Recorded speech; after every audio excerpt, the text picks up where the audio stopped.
কাল যেহেতু শিবরাত্রি ছিল, তো ছোট্ট করে একটা ভিডিও বানিয়েছিলাম, কিন্তু তোমাদের সাথে শেয়ার করা হয়নি। আজকে ভাবলাম শেয়ার করি। আর যেহেতু শিবরাত্রি পুজো রাতেই হয়েছিল, তো আমি সকাল থেকেই রেডি ছিলাম যে পুজো দিতে যাব, এটা ওটা পরবো। তো তার আগে বিকেলবেলার দিকটাতে রাতের খাবারটা বানিয়ে নিয়েছিলাম। প্রত্যেকবারই বরাবরই দেরি হয় পুজো দিয়ে বাড়ি আসতে। এই মন্দিরটা না আমাদের নিজেদেরই বাড়ির, অনেকেই পুজো নিয়ে এসেছে, আমিও চলে এলাম। পুজোর ডালিটা রেখে ওখানে বসে কিছুক্ষণ কথা বলছিলাম।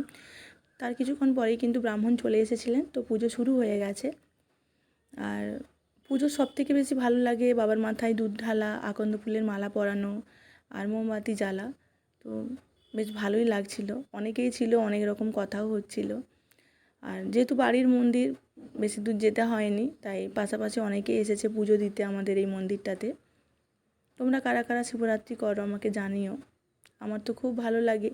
আমি সত্যি কথা বলতে বিয়ের আগে এই শিবরাত্রি কখনোই করতাম না, কিন্তু বিয়ে হয়ে আসার পর থেকে প্রত্যেক বছরই চেষ্টা করি করার।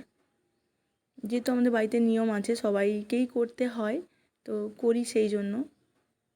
তো এইভাবেই কালকে সন্ধ্যেটা কেটেছিল। চলো টাটা।